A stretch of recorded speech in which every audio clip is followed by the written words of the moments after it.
우리 한번 자기 자신을 격려하는 마음으로 우리 한번 인사하겠습니다. 힘내서 살아갑시다. 예, 우리가 부활의 능력으로 힘있게 살아가는 모든 성도님들 되시기를 주의 이름으로 축원합니다. 오늘 인생의 가장 큰 절망을 살펴보면 아무리 뭐라 그래도 이 죽음의 고통, 죽음의 절망, 죽음의 상처, 또 죽음의 어려움, 고난, 왜냐하면 죽음은 인간의 힘으로는 이겨낼 수 없는 것이기 때문에 그렇습니다. 비참하죠. 참담하죠. 그리고 슬픕니다. 그럼에도 불구하고 죽음 앞에서는 그 죽음을 지켜볼 수밖에 없는 거죠.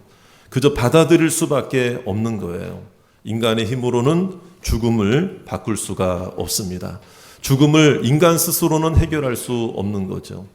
그래서 오늘 이 말씀에도 보면 죽음 앞에 하염없이 눈물 흘리고 있는 한 여인의 모습이 등장을 하는데요.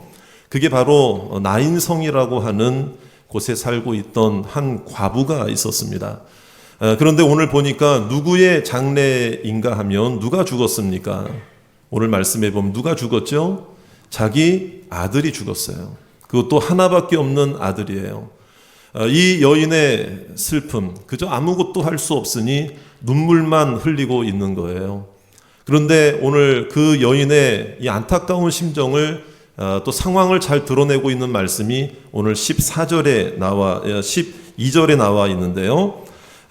성문에 가까이 이르실 때에 사람들이 한 죽은 자를 메고 나오는데 바로 이 죽은 자는 그 여인의 아들인데요. 그것도 하나밖에 없는 독자. 그런데 이 여인의 이미 그 상황이 어떤 상황인가 하면 남편이 없이 살아가는 거예요. 그럼 한번 생각해 보세요. 사랑하는 가족을 몇 번이나, 두 번이나 잃은 그 슬픔.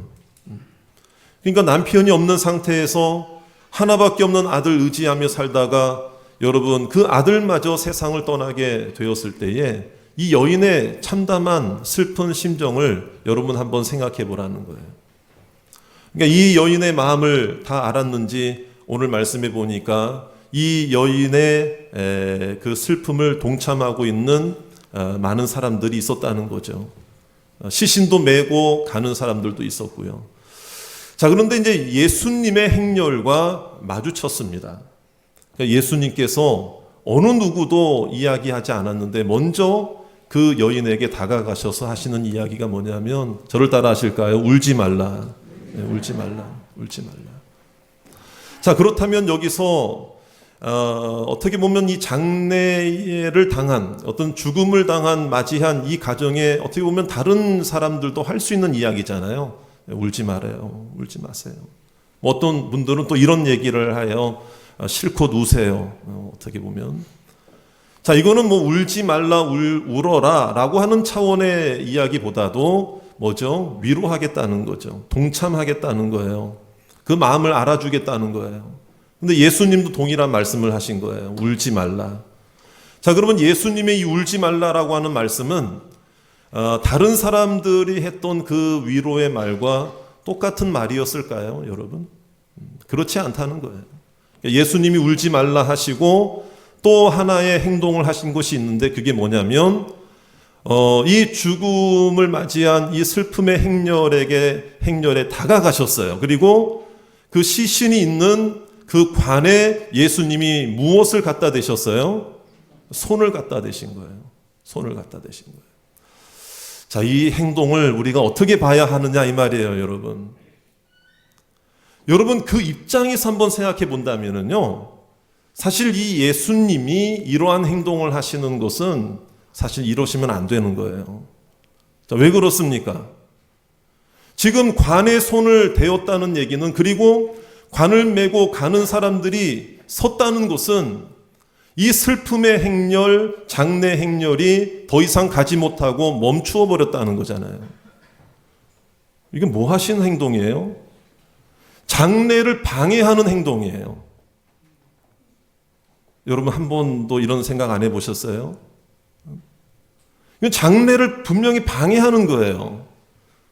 여러분 슬픔을 당한 가족들의 마음을 어떻게 보면 헤아리지 못하는 행동처럼 보여요. 왜 그런 줄 아십니까?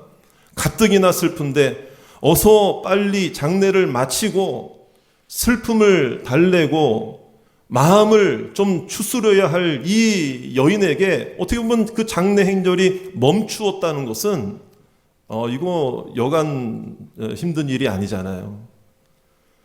그러니까 다른 사람들의 눈으로 시선으로 볼 때는 이건 분명히 장례 행렬을 방해하는 거거든요. 더군다나 예수님이 관에 손을 대셨다는 것은 여러분 그 우리나라의 이제 장례의 모습을 보면은 이제 관을 생각하면 사방이 다 막혀져 있는 이런 관에 덮개까지 이렇게 씌워져 있는 그런 관을 생각하잖아요. 그 당시에 팔레스타인 지역에 있어서의 그 장례는 그 관을 이제 관이라고 할 때는요, 사실은 덮개가 덮여지지 않는 채로 운구를 하는 거였어요. 그러니까 예수님이 다가가셔서 그 관에 손을 대신 것은 분명히 유대인들의 율법에 의하면 주검이나 짐승의 사체, 죽은 시신의 손을 대고 가까이 하면 그건 부정한 자로 인식을 하게 되는 거예요. 그러니까 여러분, 그러니까 멀리서 볼 때에는 예수님이 그 시신에 가까이 하고 그 시신을 만지는 것처럼 보이는 이거 굉장히 참 힘든 행동인 거죠. 그럼 어쩌자고 이러한 무리한 행동을 하셨을까? 왜 이런 행동을 하셨을까? 왜 장례 행렬을 막아섰을까? 만약에 여러분들의 사랑하는 사람들의 또는 부모님들의 장례를 치르는데 누군가가 가로막고 선다면 여러분들을 그 분명히 방해하는 거잖아요. 그래서 여러분 우리가 그래도 우리의 인식 속에는 운구차의 행렬이 쭉 진행하면 비상깜빡이를 탁 놓고 가잖아요. 그럴 때 그 행렬에 끼어들기조차도 하지 않을 정도 우리가 배려하는 마음이 있잖아요. 자, 그런데 왜 예수님은 가까이 가셔서 이런 행동을 하셨을까? 정말 여러분 어떻게 생각하십니까? 예수님이 정말 방해하시려고 이런 행동을 하신 걸까요? 절대 아니죠. 여러분, 예수님은 우리의 하나님이심을 믿으시기 바랍니다. 예수님이 하시는 일에는 분명한 목적과 이유가 있음을 믿으시기 바랍니다. 그래서 오늘 이 행동을 하신 것도 주님께서 우리에게 보여주고자 하시는 분명한 목적과 메시지가 있기 때문에 하신 행동이라는 것을 우리가 알아야 돼요. 그게 뭔 줄 아세요? 자, 이것은 슬픔의 행렬이죠. 죽음의 행렬이죠. 안타까운 삶의 모습의 행렬이죠. 그러니까 죽음을 관에 손을 대신 것은 그 장례 행렬을 방해하시려고 하신 것이 아니라 예수님이야말로 죽음을 멈추실 수 있는 능력의 주님이심을 나타내시는 거예요. 할렐루야. 이걸 우리들에게 보여주시는 거예요. 누가 감히 죽음을 막을 수 있느냐 이거예요. 누가 감히 죽음을 멈출 수 있습니까? 아무도 죽음을 멈출 수 있는 없어요. 어느 누구도 죽음을 여러분 뒤바꿔 놓을 수는 없어요. 하지만 오늘 죽음의 행렬을 멈추신 것은 예수 그리스도야말로 죽음의 길을 멈추실 수 있는 능력의 주님이심을 우리에게 보여주시는 거죠. 여러분 그뿐만이 아니에요. 멈추실 뿐만 아니라 죽음의 길을 생명의 길로 바꾸어 주신 줄 믿습니다. 그래서 죽음 앞에 울 수밖에 없는 자에게 주님이 다가가셔서 울지 말라 먼저 말씀하신 것은 단순한 위로의 한마디가 아니라 주님께서 하실 일이 있다는 거예요. 저를 따라 합시다. 불쌍히 여기사.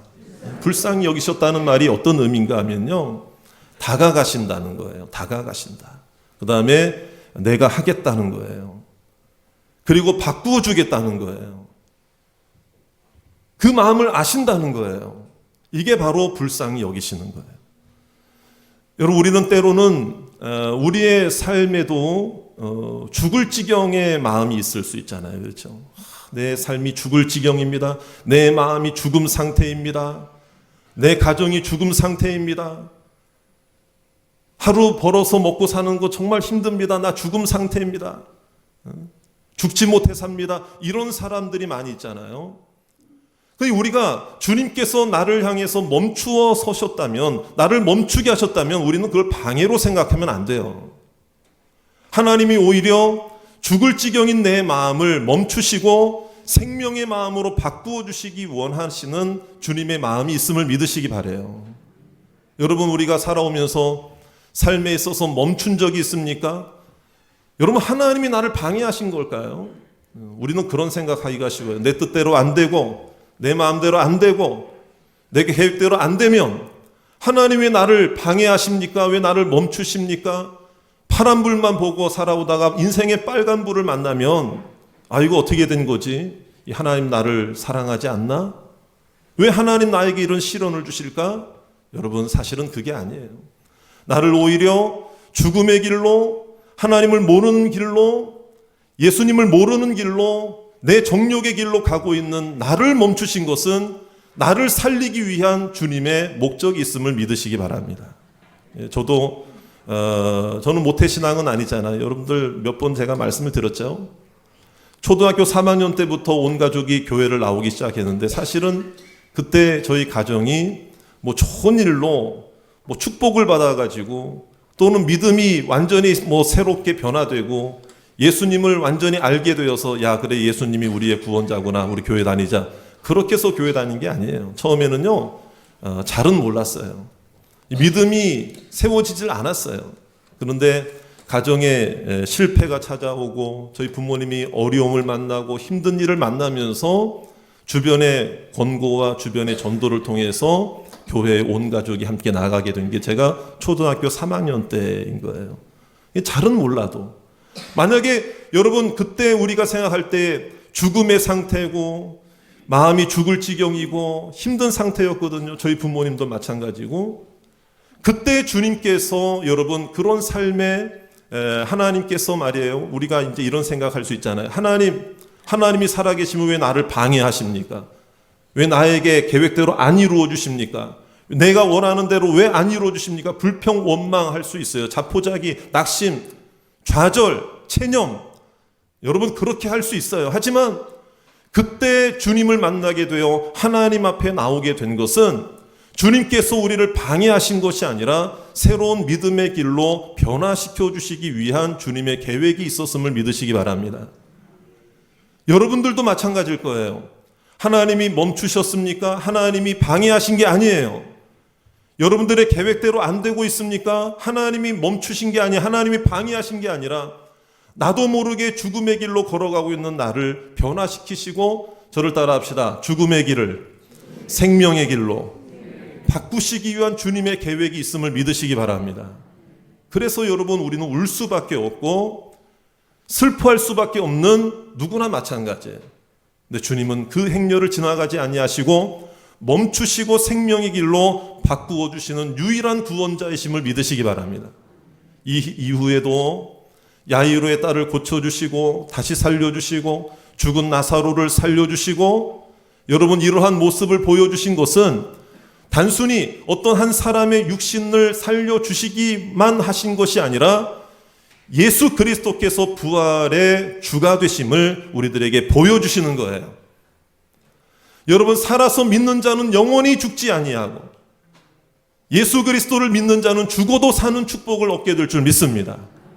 자, 이것은 우리 육신의 죽음에 대한 걸 말하는 게 아니라 예수님을 믿는 자들은 예수님 안에서 한 번 정해진 죽음의 길을 육신의 죽음을 맞이한다 할지라도 예수님이 다시 오시는 날 부활체가 되어 부활의 소망으로 영생을 누리게 될 줄 믿습니다. 이게 생명이에요. 이게 영생이에요. 이게 구원이에요. 이게 축복이에요. 그래서 예수님께서 관에 손을 대신 것만이 아니라 여러분 이 관을 향하여, 죽은 자를 향하여 말씀을 하신 게 있죠. 14절에 있는 말씀이죠. 우리 14절 말씀 다 같이 한번 읽어보겠습니다. 시작. 가까이 가서 그 관에 손을 대시니 맨 자들이 서는지라. 예수께서 이르시되 청년아 내가 내게 말하노니 일어나라 하시매. 할렐루야. 저를 따라 합시다. 청년아 일어나라. 자, 여러분 죽은 자에게 말씀하는 것처럼 말씀하셔요? 산자에게 말씀하시는 것처럼 말씀하세요? 산자에게. 이게 왜 그런 줄 아세요? 여러분, 예수님은 영혼을 보시는 주님이세요. 겉모양만 보시는 게 아니에요. 주님이 하시고자 하는 일이 있는 거예요. 그건 살리는 일이에요. 생명의 일이에요. 오늘도 여러분들의 혹시 그 마음이 죽음의 상태, 죽을 지경인 마음이 있거나 여러분들의 가정이 죽음의 환경, 슬픔의 환경, 어려움의 환경에 있는 가정이라 할지라도 주님이 선포하시면 살아날 줄 믿습니다. 주님이 하실 일이 분명히 있을 줄로 믿습니다. 청년아 일어나라. 나사로를 향해서도 어떻게 했어요? 나사로야 나오라 그랬잖아요. 오늘 주님의 말씀이 선포되면 여러분들의 삶 속에도 죽을 지경인 마음이 소생하게 될 줄 믿습니다. 죽었던 것처럼 보이는 것들도 새롭게 세워질 줄로 믿습니다. 일어나는 시간이 되기를 원합니다. 주님 만나는 시간이 되기를 원합니다. 이것을 우리들에게 보여주시기 위한 주님의 목적이 있었던 거예요. 여러분, 주님께서 관에 손을 대신 것은 살리시기 위해 손을 대신 줄 믿습니다. 그래서 우리가 그 사실을 분명히 깨달아야 한다는 것이죠.